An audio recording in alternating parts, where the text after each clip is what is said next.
اردو اصناف نثر پر آج بات کروں گی۔ پچھلے ویڈیو میں نے نثر پر بات کی تھی اور آج آپ کے ساتھ یہ ویڈیو شیئر کر رہی ہوں۔ تو عام طور پہ جو اصناف نثر ہیں وہ ہیں داستان، ناول، ڈرامہ، افسانہ، سوانح نگاری وغیرہ۔ تو آج کے اس ویڈیو میں بات ہوگی داستان پر، ناول پر اور افسانے پر۔ تو داستان کیا ہے، سب سے پہلے اس پر بات کر لیتے ہیں۔ کہانی کہنا اور کہانی سننا انسانی فطرت میں داخل ہے۔ یہ تفریح اور وقت گزاری کا ذریعہ بھی ہے، جس کے ذریعے انسان اپنی انا کو تسکین دیتا ہے۔ پریشان حال انسان سکون اور راحت کو ترستا ہے۔ انسان کہانی کے ہیرو کو کامیاب ہوتا دیکھنا چاہتا ہے، کیونکہ تھوڑی دیر ہی صحیح ہیرو کی کامیابی کو اپنی کامیابی سمجھتا ہے۔ کہانی کار کی یہ کوشش ہوتی ہے کہ کہانی کو دلچسپ بنائے تاکہ لوگ اس سے مایوس نہ ہوں۔ غرض کہانی کار کا یہ مقصد ہوتا ہے کہ کسی طرح سے بھی لوگوں کے دل کو بہلائے۔ کبھی جانوروں پر کہانی بیان کر کے اخلاقی نصیحت کا کوئی پہلو پیش کیا جاتا ہے، کبھی تمثیلی انداز میں قصہ بیان کر کے اخلاقی اصلاح کی کوشش کی جاتی ہے۔ جیسا کہ میں نے پچھلے ویڈیو میں آپ کے ساتھ شیئر کیا تھا کہ سبرس پہلی داستان ہے ملا وجیح کی، تمثیلی طرز کی بہترین مثال ہے۔ کہانی کی ابتدائی شکل داستان وہ رومانی کہانی ہے جس میں خیالی واقعات کو بیان کیا جاتا تھا۔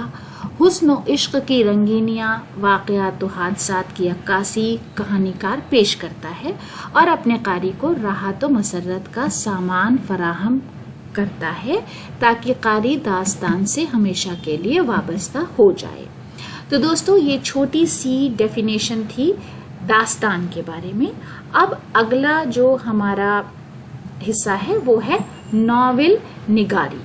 ناول نگاری کیا ہے؟ اردو میں ناول مغربی ادب سے آیا۔ فنی اعتبار سے ناول کے اجزائے ترکیبی میں پلاٹ، کردار، مکالمہ، منظر نگاری اور نظریہ حیات کو بنیادی اہمیت حاصل ہے۔ تو اگر آپ سے پوچھا جائے کہ اس کے اجزائے ترکیبی کیا ہیں تو آپ یہ بتائیں گے کہ ناول کے اجزائے ترکیبی پلاٹ، کردار، مکالمہ، منظر نگاری اور نظریہ حیات ہے۔ اردو ناول کی ابتدا کے بارے میں مختلف خیالات ملتے ہیں۔ اس سلسلے میں مولوی کریم الدین کے ناول خط تقدیر، سرشار کا ناول فسانہ آزاد، ہادی محمد رسوا کا شاہکار امراؤ جان ادا کے نام قابل ذکر ہیں۔ لیکن عام طور پر اردو کا پہلا ناول نگار ڈپٹی نذیر احمد کو قرار دیا گیا ہے۔ توبۃ النسوء اور ابن الوقت ان کے شہرائے آفاق ناول ہیں۔ اردو کے دوسرے ناول نگار سرشار ہیں۔ ان کے ناولوں میں حقیقت اور تخیل کا حسین امتزاج ملتا ہے۔ اس ناول کے ذریعے سرشار نے لکھنؤ کے زوال آمادہ تمدن کی عکاسی کی ہے۔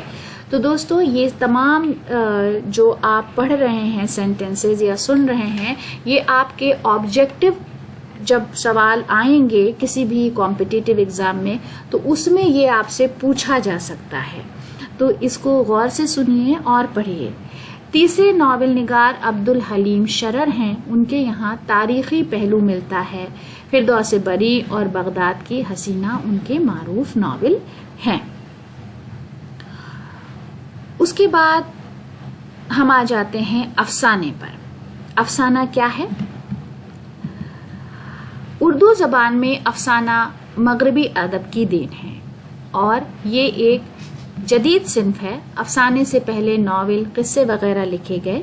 19ویں صدی کے آخر میں صنعتی انقلاب کے باعث انسانی زندگی میں خاص تبدیلیاں رونما ہوئیں۔ انسان کی مصروفیات بہت بڑھ گئیں، فرصت کے لمحات کم رہ گئے، تو ایک ایسی صنف ادب کی ضرورت محسوس ہوئی جو کم سے کم وقت میں زیادہ سے زیادہ تسکین پہنچا سکے۔ اس وقت تک رسالہ اور اخبار بھی کثیر تعداد میں چھپنے لگے تھے۔ ان کے لیے بھی دلچسپ کہانیوں کی ضرورت محسوس کی گئی جو مختصر ہو، لہذا افسانے کو فروغ حاصل ہوا۔ تو دوستو، آج کے لیے یہ ہماری پیشکش تھی۔ ویڈیو دیکھنے کے لیے بہت بہت شکریہ۔